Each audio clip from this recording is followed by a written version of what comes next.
Tonight, we give you a special edition of Cougar News for the 2016 election.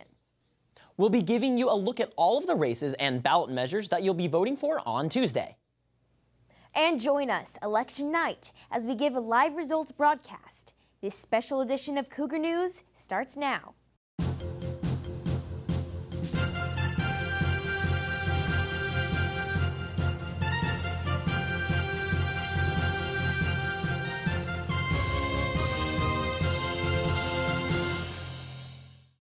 Hello and welcome to our 2016 election preview. I'm Samie Gebers. And I'm Skylar Barti. Later tonight, we'll give you an expert's opinions on this year's election. But first, we turn our attention nationally to the presidential election between businessman and TV personality Donald Trump and former Secretary of State Hillary Clinton. The race has been one of the most divisive of the modern era, filled with bitter rhetoric from both sides. Since announcing his campaign, Donald Trump has been the underdog, but has proved that he could rise above the odds to secure the Republican nomination. Hillary Clinton has consistently been one of the most controversial politicians in recent years, and not all for good reasons. Both candidates have been involved in more scandals than people can count, and has turned them into the most disliked candidates of the last 100 years.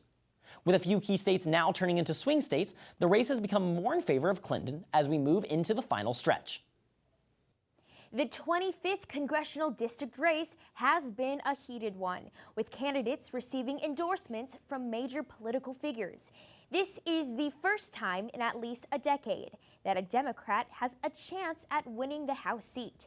I was able to talk to both candidates about the race. I think that Social Security was a bad idea. I do. I absolutely think it was a bad idea. Congressman Knight stated that he's not a fan of Social Security. I am. The 25th district congressional race has turned out to be a heated one. He's tried to run a campaign that just isn't true. And not to mention a close one, with LA Times questioning whether Republican candidate Steve Knight is the most endangered incumbent in the House of Representatives. And I think a lot of it has to do with what's going on at the national level. This is an exciting presidential election, and I think it's making people pay attention all the way down the ballot. Growing up middle class, they taught me to work hard and stand up to bullies. Democrats are serious about taking control of the House, and President Obama I'm with Brian because he'll take on the big bank. Has endorsed Democratic candidate Brian Caforio. He'll fight Republican efforts to privatize Social Security. With the Speaker of the House, Paul Ryan, endorsing Congressman Knight. Caforio has released other memorable ads. He won't even make exceptions for women who've been raped or abused, including ones trying to tie Congressman Knight to Donald Trump. Okay, I'm positive that is Donald Trump. Wrong. Congressman Knight. Knight. I think that he has tried to make a rift in between me and the voting woman. Women thrive, America succeeds. And that's something Congressman Knight doesn't seem to understand. One of Caforio's biggest criticisms is that he is new to the district and moved here a short time before the election. I think it's an issue. I do. You're just coming in and saying, well, I want to run for Congress, then I'm gonna say that there's a problem with your passion, and there isn't commitment. Voters have two very different candidates to choose from, with focuses on different areas. We said, this is what we're going to work on. We're going to work on aerospace, veterans, small business, water. This is the things we're going to kind of be our bandwidth. So many people agree with the message we're putting forward, the message that we need to defend women's health and women's equality, the message that we need to push for comprehensive immigration reform, that we need to strengthen and secure Social Security and Medicare. And with a race involving what many are calling the most vulnerable incumbent, we're pretty simple. We're almost a broken record. We talk about the same things and work on them and get things accomplished. We are looking at a very suspenseful election day. For Cougar News, I'm Samie Gebers. The race that has become the most talked about this year, with a big sexual harassment scandal in the middle, is the 38th state assembly race. Candidates Dante Acosta and Christy Smith have been pitted in an incredibly heated race for the chance to take Scott Wilkes' former seat. Reporter Briseda Holgan has more. Santa Clarita, Simi Valley, parts of Soledad Canyon, and San Fernando Valley are all combined to form the 38th Assembly District. Currently representing the district is Republican Scott Wilk, whose term ends this November. The two candidates running up are Republican Dante Acosta and Democratic Christy Smith. Acosta's small business background gives him insight on how the economy works. This, along with his experience in city council, forms his campaign. I'm running to bring some balance back to Sacramento. There's too many things going on up in Sacramento that are detrimental to our business, that are detrimental to jobs, and certainly that are hurting us in the public education area. His opponent runs with confidence of an educational background. I currently serve as a New Hall School Board member. I'm in my second term in that capacity. And I have been an elected delegate to the California School Boards Association, and I've also served on our local trustees board as a legislative vice chair. And I attend political workshops whenever I can, but what is very evident is based on term limits now, the number of people in our state legislature with significant public policy experience in the field of public education, they're terming out. Each candidate's top priorities differ. Smith's priorities deal with education. I think it would be this idea of best practices and how do we share that information and make sure that we are equipping teachers with the best possible knowledge. Acosta hopes to keep businesses within California. It shows that 60% of the new jobs in the next 10 years in Los Angeles County and in the region are going to be service sector jobs. Those are now forced minimum wage $15 an hour jobs. Those are not the kind of jobs that people in Santa Clarita are going to be able to stay here, afford to live here, because our state and the leaders in our state have been pushing businesses out of this state. Acosta tried to say Smith will vote along party lines. Smith says she would vote according to what the district wants. It's a challenge. I mean, I will have a much greater challenge to govern than my opponent will. My opponent would have the freedom to go and be a no vote on anything he doesn't agree with. I'm really going to have to study in depth every bill that comes in front of me and make the decision that I think A, is best for my constituency, and B, makes the most fiscal and financial sense. New developments in the race. As of last week, Acosta claimed his opponent has racially attacked him. I'm a businessman, city councilman, and a Gold Star father. Yet my opponent is trying to cast me as nothing more than a Mexican two-bit thug. A blog, Esclarita.com, released a post acknowledging Republican officials were aware of sexual harassment allegations involving Acosta. The same blog then released an email written by the accuser. Acosta has not had the opportunity to talk with Cougar News, even after several attempts. For Cougar News, I'm Briseida Holgan. A race of East versus West. The 21st State Senate District has put Santa Clarita Valley Republican Scott Wilk against Antelope Valley Democrat Jonathan Irvin. Reporter Miracle Vincent was able to sit down with Senior Master Sergeant Irvin to see what he will bring to Sacramento. Hi, I'm Miracle Vincent, and I'm reporting on behalf of Cougar News. I'm here with Jonathan Irvin, who's running for state senate to cover the 21st district. Well, the overall goal is to improve the quality of life of the folks that live in the 21st Senate District. What we really need is major change. I believe I can be a catalyst for that change.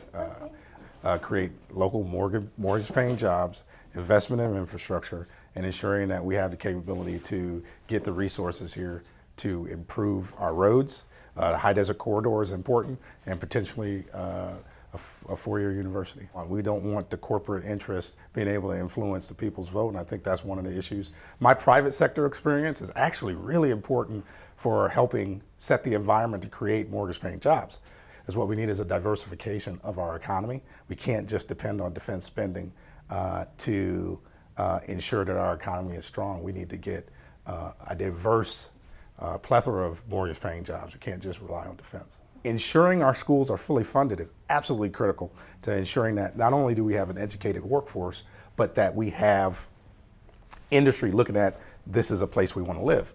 I'd like to get more money to do more ride-alongs. I think that'll be some healing in the community, improving our neighborhood watch. But thank you. Well, I really appreciate your time. Thank you. This has been Miracle Vincent and Jonathan Irvin for the Cougar News team. Irvin's opponent, Scott Wilk, has been the 38th Assembly District's representative for the last 4 years. Now he is looking to fill the seat left open by the late Sharon Runner. Cougar News reporter Heather Harbin met with Wilk in his home earlier today to find out what he would bring to the state Senate. The seat in California's 21st State Senate District is up for grabs this election. Close to 1 million people live in this district, covering most of the Santa Clarita Valley as well as the Antelope and Victor Valleys. Republican Scott Wilk is battling Democrat Jonathan Irvin for the seat, previously held by the late Sharon Runner. Unlike his opponent, Wilk has a history in politics and currently represents California's 38th Assembly District. I think I greatly reflect my current district, and my views, I think, reflect the majority in the new District 2. I would not have run for this seat if I didn't feel like, I was the right person.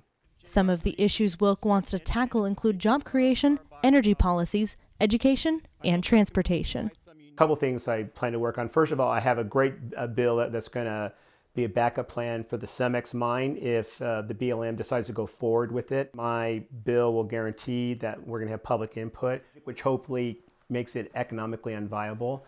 And then two, I'm working with Assemblyman Tom Lackey. We want to bring a UC Institute of Aerospace to the Antelope Valley. Space is going to have a major impact on our future. That'll be a real magnet for investment in R&D, which again are high-paying jobs. So those are two of my priorities moving forward. Wilk says he feels more pressure in this election.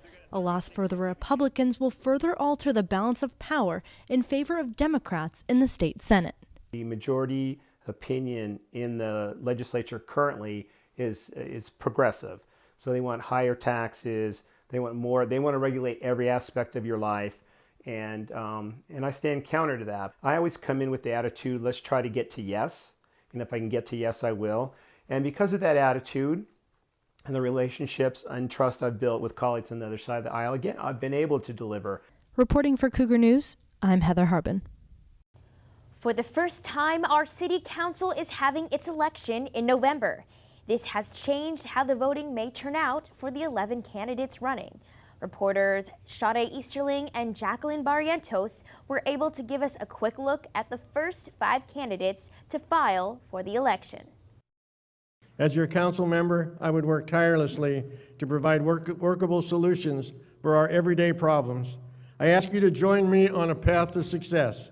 Vote Alan Ferdman, and together we can and we will make a positive difference right here in Santa Clarita. It's been an incredible journey. I can't say enough for what is going on in this city. I'm proud to have been able to serve on this city council for so long.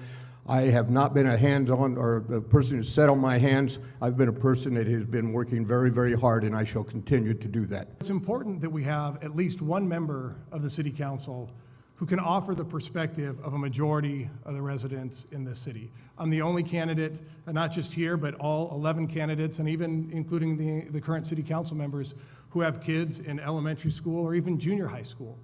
So as you're making decisions for the future of the city, it's important that someone can provide a perspective that represents a majority of the city. I am that person, and I am that candidate. I look forward to bringing a fresh perspective to the city council. A couple things I'm really aggressively in favor of is expanding the city into one valley. Most people don't know, I did an interview with the press the other day, and they weren't aware that before we became a city, we tried to become Canyon County.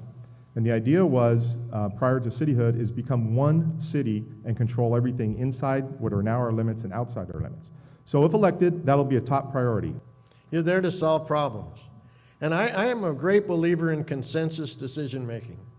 And in a consensus decision, doesn't have to be your favorite method. It doesn't have to be the one that you are pushing as hard as you can. It just has to be a situation that solves the problem and you can support it. Well, I will continue to do what I've been doing for the last 4 years, and that is listening very hard to what the people have to say.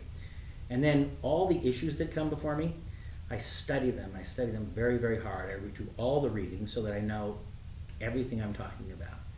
Still to come, we preview City Council and College of the Canyons Board of Trustees. Plus, a closer look at the possible outcomes of election night with one of our election night panelists. Stay tuned. Escape in 2 minutes. I heard my oldest son holler for mommy, and all I could see was smoke. The boys, we never really worked with them, I guess, on telling them what to do if there's a fire. We lost our child. We lost everything. Make sure you can safely escape a fire. Practice your 2-minute drill. Test your smoke alarms monthly. Make your plan today.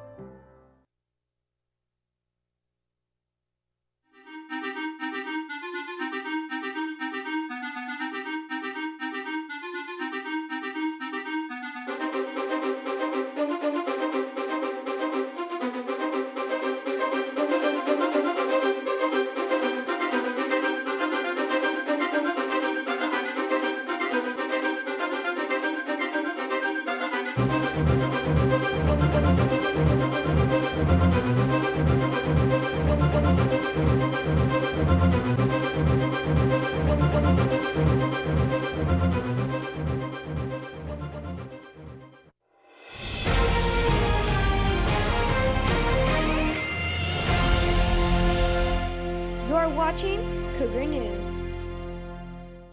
Our college's Board of Trustees election has also changed as they have moved to trustee districts. Only 2 districts this year will be on the ballot for trustee area 2. Xander Blake was able to sit down with incumbent Bruce Fortine, Dr. Adele Alonzo, and Rhonda Baldwin Kennedy to discuss their position in the race. I am Adele Alonso, and I am a candidate for the Santa Clarita Community College District Board of Trustees. My name is Rhonda Baldwin Kennedy. I'm a mother of 3.5-year-old triplets.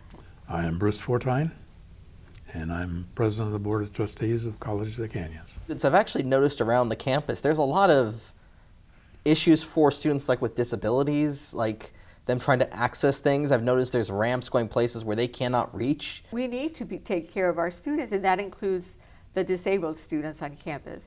And in fact, there have been issues and complaints by students through the years. They haven't all been addressed. You don't spend $800,000 and still in the end you're at the same result you would have been if you would have settled, and that's what you do. I mean, that's what I'm trained to do as an attorney. I know, how to negotiate and how to settle when you need to settle, for the benefit of your client. One of my opponents in a mailer said that there were 5,000 charges against us. Not true. There actually was a lawsuit by a student, and the district denied the claim. There was $850,000 spent on attorney's fees. They lost the lawsuit. They had to settle. And in fact, as a result of that, the findings from the investigation revealed that there are 5,000 plus violations of the American Disabilities Act on campus. I am a founding board member of College of the Canyons. I was here on the first day. I hired one of 5 board members that hired the first president and set the foundation. I'm always for the best interest of my clients. That's what I'm trained to do. That's my job. That's my ethical duty. I am bound by the rules of professional conduct to do that. If it doesn't align with my interest, so too bad. It's the client's best interest. I would take that same view with the community. It's in the best interest of the community, of my constituents. One of the reasons that I'm running for the board is I had been a counselor here for 16 years. I retired a year ago. And during my stay here, I became involved with lots of different committees, and I was elected by the faculty to be their academic senate president. Thank you very much. Thank you. It's wonderful meeting you again. My pleasure. For Trustee Area 4, the race has come down to incumbent Michelle Jenkins and Canyon Country businessman Jerry Danielson. Xander was able to sit down with these candidates to hear their positions. I'm Michelle Jenkins. I am the seat holder for District Area Number 4 in the Community College Board of Trustees. My name is Jerry Danielson, and I'm a candidate for the College of the Canyons Board of Trustees. It's District Area Number 4. This is one of the first times that people have had to actually campaign to get a seat on the board. What do you think about that? It's a good thing, probably, to shake it up a little bit. I considered running before, so this isn't a new, bright idea. And I believe I can provide a fresh sort of perspective, a fresher insight. I bring a lot of business experience with me. One of the things I do very well, I believe, is I am a real consensus builder, and the Board of Trustees can't do anything without having a consensus. The people on the Board of Trustees are community members to help make decisions regarding how that taxpayer money is spent, and there are some other decisions or approvals made regarding teaching and the way things are run here. I see what happens to colleges that don't have stability in leadership in terms of the board as well as the chancellor. Colleges that have turnover on the board and have turnover in their chancellor or superintendent positions are the colleges that struggle. I think that it is a time for change. And so I do ask for the people to trust me and give me a shot. Election night is fast approaching, and we sat down with one of our analysts, Mike Devlin, to talk about some things to keep an eye on during the night. Mike, looking ahead to November 8th, what are some early predictions that we can look forward to in terms of the local elections here in Santa Clarita? Well, what we're really going to get, which we haven't had for a long time, is a lot of these legislative congressional races are going to be close, which they haven't been in a long time. we haven't really had a genuine swing district in Santa Clarita as long as I can remember. So we have, hotly contested races in the Assembly, in the State Senate, for Congress, and we have a whole new way of electing boards of trustees for COC, as well as the City Council, which is in a November even year election for the first time ever. So, and is the swing of new Democratic voters in the district, is that going to cause as much of a change to this, or is it because of the circumstances surrounding these races that's really causing it? Well, there's really, the three things are happening all at once. Slowly, these districts have been becoming more Democratic over the decades. This used to be a solidly conservative area, a little less so, and it's still somewhat conservative, but not super duper much anymore. But the really big difference here is when this election's being held, okay? The big disparity in elections traditionally in Santa Clarita has come down to turnout and the sort of person who shows up and votes all the time. Now, some of our smaller elections will have turnout that's actually in the single digits, if you can believe that, like 9% turnout and things like that. We'll probably see something like 80% turnout, which is, unusually high. Unusually high. Even if it's in line with what we saw in 2008, 2012, that's so much bigger than any other local election. So the composition of the electorate's really different. It's younger. It tends to be more Democratic than usual, I guess. And so where that falls, what that all adds up to, it's a big question mark. And so with all these new voters coming in to vote for the presidential, and with the potential for them to vote beyond that, will that upset potential polls that we have for these elections? Well, we don't have too many polls. In some sense, polling is easier because it's not so difficult to screen for likely voters, okay? So if you have a turnout of 10, 20%, you've got to call a lot of people to get enough people who are going to be voting, right? Well, now, if you're just calling registered voters, if 8 out of 10 of them are going to be voting anyway, the polling's pretty easy. But we don't see the public polling. The campaigns are polling, which usually they wouldn't even bother. That's happening. Now, we don't really have a lot to go on how that really plays out and how all these new voters, the thing is, if they don't vote often, they're not paying close enough attention. A lot of these voters have never seen these candidates on a ballot they voted for before. So as those voters come in, we don't really know how they're going to react. Names that we would consider to be really well established in town, we don't know if that name ID really registers with the common voter who's probably driven more by the presidential election. And how does the spirit of the presidential election play into their choice? It's a good call. I mean, Donald Trump is a different sort of candidate. Does that, are other Republican candidates immune to that, or, are they tied to him? So name recognition doesn't have as much weight this time around as with previous elections. Right. Because if you have a smaller group of people who are always voting all the time, they all get pretty familiar. If you take our city council election, for example, that usually has a pretty low turnout, okay? So you take established names like Bob Keller, Tim Ben Boydson, both the incumbents, right? Neither of them have appeared on a ballot for, some 2/3 of the people who are going to be voting this November.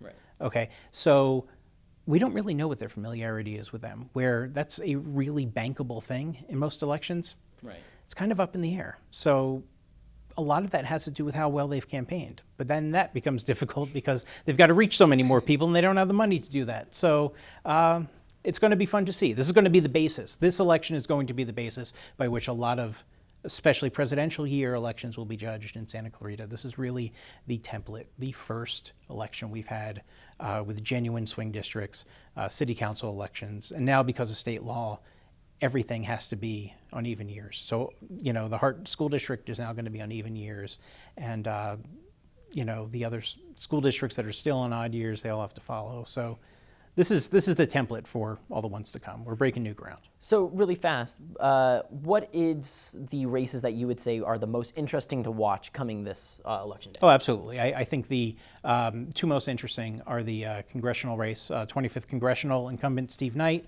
2 years in office, versus Brian Caforio, a guy who kind of came out of nowhere with some significant backing and won a spot in the primary, beating a somewhat established Democratic candidate in Lou Vince, and he's had a lot of money, a lot of outside support.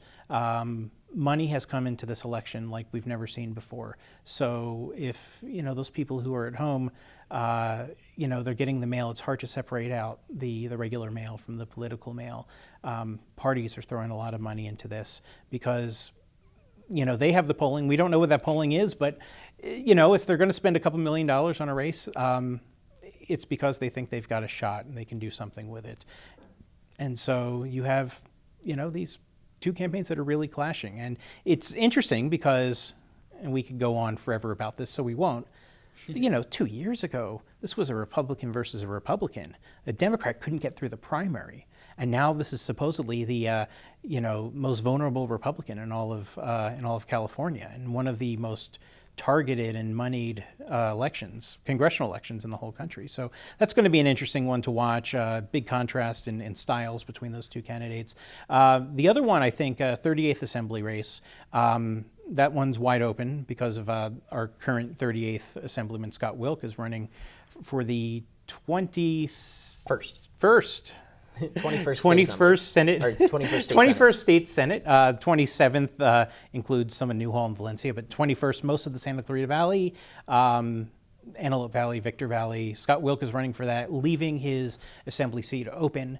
There's a bit of a scramble. In the primary, we have Democrat Chrissy Smith, Republican Dante Acosta, who is also a councilman for City of Santa Clarita. Chrissy Smith's on the Newhall School Board. Again, a really big contrast in styles between those two. And, this is both of their first big November political campaigns. Both have a lot of money in, but Chrissy Smith's campaign has received lots and lots of money from the state party. So there's been lots of ads, television ads, internet ads, things in the mail. All kinds of stuff, paid, people going around and knocking doors, kind of stuff we don't usually see. So that's going to be a really interesting one. When it comes to party registration, like the congressional one is pretty much evenly matched. This one actually has a slight Republican advantage, though it's been declining steadily over every kind of report of voter registration. So probably close enough for a Democratic campaign run really well versus a Republican campaign that's less so. Democrat has a chance of winning. All right, sweet. Well, thank you very much for sitting down and talking with us. Thank you. Thank you very much. Coming up, we give you details on Proposition 63 that seeks to add more control on guns. Also, should weed be legalized? We'll tell you about the proposition that may do just that. Don't go anywhere. The American Red Cross urgently needs blood and platelet donations and asks donors to schedule an appointment to give now. Every 2 seconds, someone in the United States needs blood. Your blood donation is critical and can help save lives. Please, schedule an appointment today. Download the Blood Donor app, visit redcrossblood.org, or call 1-800-RED-CROSS today. You can make a difference.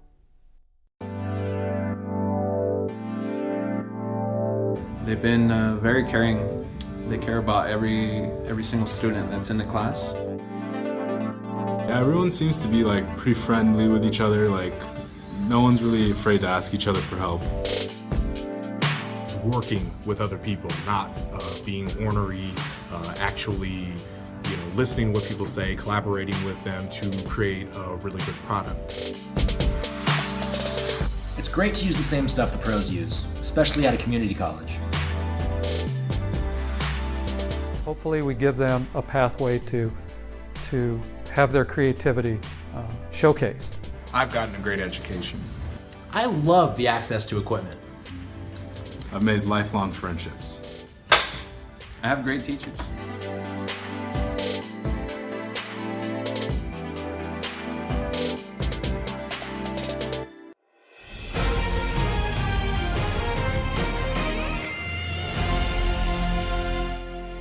watching Cougar News. Another bond measure is on the ballot again this year for education. Proposition 51 seeks to gain $9 billion in bonds for new construction and modernization for K-12 schools and community colleges. Betty Varela gives us a closer look. We're talking about Proposition 51. Can you explain to us what it is? Proposition 51 would raise $9 billion. Now, when it was paid off, it would cost the state altogether $17 billion. So it's the money that was originally loaned to the state through the purchase of the bonds, plus the interest. The money is going to be used to go ahead and renovate. It's going to be spent on schools in general. $3 billion would go to new school facilities. $3 billion would go to modernizing some of the school facilities. I think $200 billion would go to community colleges, renovating them, and then $500 million would go to charter schools. So this is a statewide bond measure? Correct. If it's approved by voters, it'll provide $2 billion in funding for the community college system in California. And of that, College of the Canyons expects to receive $13 million, which would help fund the cost of our science center out at the Canyon Country campus. So that money has enabled us to provide the classes and labs that we need to accommodate growing student enrollment. So, some of the most recognizable buildings on campus have benefited from state bond funds. So the University Center is one of those. Performing Arts Center is another one. Aliso Hall and its many laboratories. Hasley Hall. All those buildings were built in part with state bond. I am a former educator, and I do believe in supporting our schools. I do not support the fact that we already have a lot of debt in our state.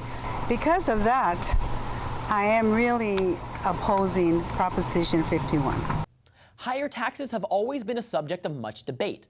Though Proposition 56 seeks to raise taxes on cigarettes by $2 a pack, are people more upset at higher taxes or hopeful this helps a public health issue? Reporters Thais White and Ethan Law find out more about the proposition. Proposition 56 has been added to the California ballot this election season. The proposition, if passed, will increase prices of cigarettes, electronic cigarettes, and other tobacco-related products. But essentially what it does is it increases the excise tax on cigarettes from what currently, which is 87 cents per pack, to $2, additional $2. So people will be paying an excise tax per pack of $2.87 on top of the $1 tax the federal government puts on cigarettes. Different students had different opinions on the prop. It is an overreach of government, and it is not the government's place to tell me how to live my life. It is the government's job to guarantee my rights are protected, and it is a clear infringement upon my rights as an individual. I'm okay with the extra tax, and then I know the revenues that's going to go to is just going to help other people better. So the moment I see it as more of a corporate greed move as opposed to a idea that can promote health and awareness. It seems excessive, and it has an impact on poor people that can't afford to pay $10 a pack. Reporting for Cougar News, I'm Thais White. Criminal justice has been a subject of much debate on what must be done to fix it. Proposition 57 looks to fix some issues with the nonviolent felons and the juvenile offenders. Reporter Frank Sabia looks at the good and bad of the potential law. California's detention systems today are overcrowded and uncomfortable for our state's inmates. In 2011, the Supreme Court ordered California to reduce its prison's population. Also, a debate rose for juveniles to be prosecuted as an adult by judges led to Prop 57. We spoke to an officer with the LAPD who hid his identity to find out which way he was voting. I'll be voting no on Prop 57. The number one reason is that I believe that it will not do what it is intended to do. They created AB 109 and Prop 47, which have done a horrific job in reducing crime, because they've released thousands of individuals into the streets that were certainly violent offenders. Some of those individuals I've actually come across. In fact, the two recent police officers in Palm Springs and the sheriff deputy in Lancaster were killed by early releases from AB 109. We also spoke to college student Jason Huizar to find out why he is voting no on Prop 57. Although it may sound nice to save all this money for the community, you got to think about how you have this group or section labeled as delinquents and criminals, and you really got to ask yourself if you really want them back on the streets again. Jason also told us about his opinions of overcrowded prisons and what he thinks could help the issue. I feel everybody has the right to be treated fairly as a human, but there are those that do such actions that they deserve to be punished. And if the prisons are getting overcrowded, then the government should seek to find new locations and expand bigger prisons. This is Frank Sabia reporting for Cougar News. After the controversial Condoms for Porn law passed in San Fernando, California is looking to make the bill statewide. Proposition 60 would require all porn made in California to have their actors use condoms. But what are the downsides? Mauricio LaPlante tells us all. Our bodies are choice. Despite Prop 60's seeming safety precaution for performers to wear condoms, many across the California adult industry are against the prop because of its citizen arrest clause and narrow approach to safety. It's not a condom law. Yeah. So I think our issue with Prop 60 is that it's incredibly misleading to voters. They want folks, the proponents of the initiative, want folks to think it's about safer sex, health and safety, all of those things that sound great, right? But if you look a little closer, you'll very plainly see that this is not about safety. This is about harassment. According to performers, the citizen arrest clause can allow any viewer who believes the actors are not using condoms to sue the producers of the film. Not only do they get to sue, but they also get incentivized a 25% reward to file lawsuits against us.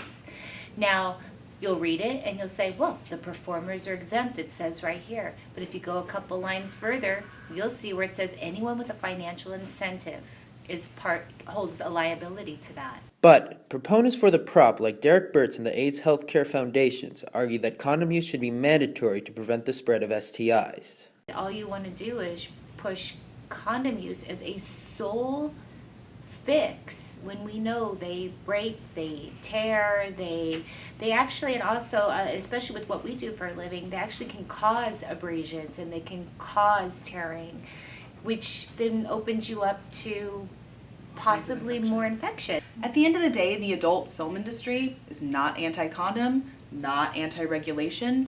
So would you say, is it Cal OSHA's job to protect performers, or should it be of their own volition, the performers? I think it's a combination. Yes. I think that, as a woman, I'm the expert on my body. No one should be able to tell me how to protect myself and what choices I get to make or not make about my sexual health. The proponents for Yes on Prop 60 were unable to speak with us. The death penalty has been a long-standing sentencing for some of the worst criminals in our society. In recent years, however, many have argued against it, saying it is morally wrong and too costly. Propositions 62 and 66 seek to either repeal it or help those on death row appeal their sentencing easier. Reporters Lori Bashian and Briseda Holgan gives us a closer look at this controversial issue.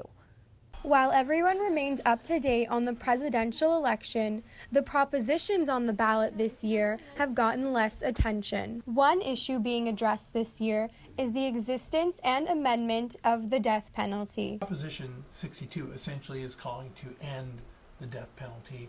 Proposition 66 is essentially trying to amend the death penalty system. Proposition 62 aims to eliminate the death penalty, making life in prison without the possibility of parole the ultimate punishment for any crime. On average, it takes about $38 million if you average out the cost to go ahead and execute somebody, and that's just a tremendous amount of money. College of the Canyon students have mixed feelings about the reform, believing the death penalty is morally wrong, but sometimes necessary.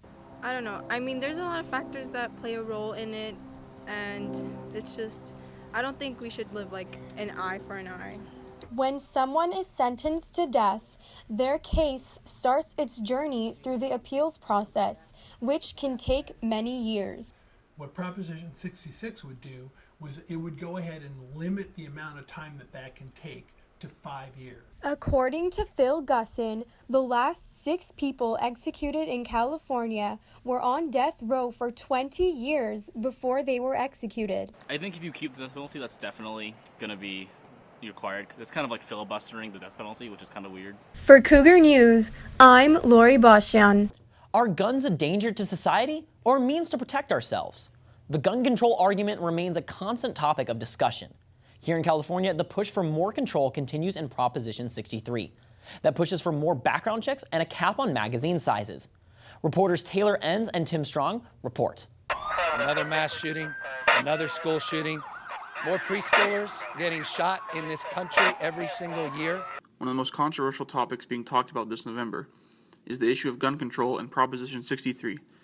Cougar News spoke with Mike Devlin to go over why this is such a highly disputed issue. Proposition 63 has a wide variety of gun control measures, the most notable being the requirement that ammunition is both sold by a licensed dealer and that people buying ammunition must pass a background check, similar to what they have to pass when they're buying guns.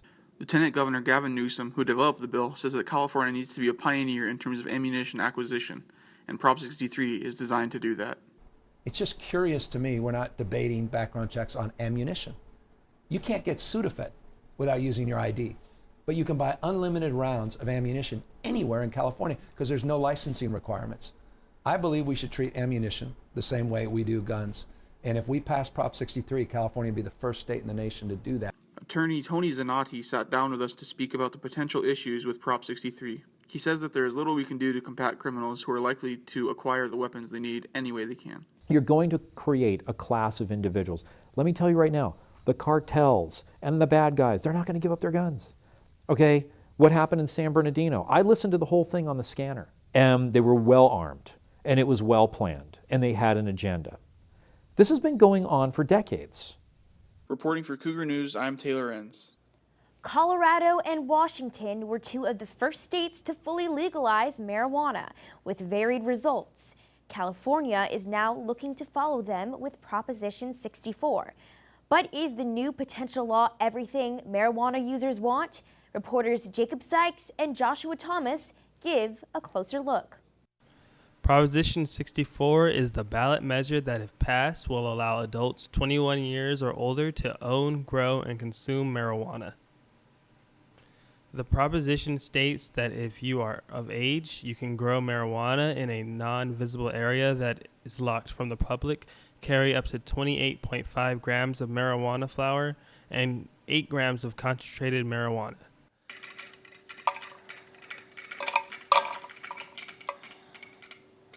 Taxes would be placed on the plant at $9.25 an ounce for flower and $2.75 per ounce for leaves, but protects some medical marijuana from taxation. Supporters of the proposition say that legalizing recreational use will lower the black market crime rates and provide a good start to ending the war on drugs. I guess from a tax basis, it is a good thing. It will generate a lot of revenue, but I'd like to make sure that it goes to the California General Fund. Opponents say that this proposition will allow marijuana to be grown near schools and will cause more people to try it. I feel like we shouldn't because, it might just entice, people who are just like, people. Just like potheads. Yeah, entice potheads or like people who haven't tried it before to try it. For Cougar News, I'm Josh T. That does it for this edition of Cougar News. I'm Samie Gebers. Remember, you can find more of our election coverage on the web at cougarnews.com. And I'm Skylar Barti. Join us next week for our live election broadcast for 3 hours of election results. Have a good night.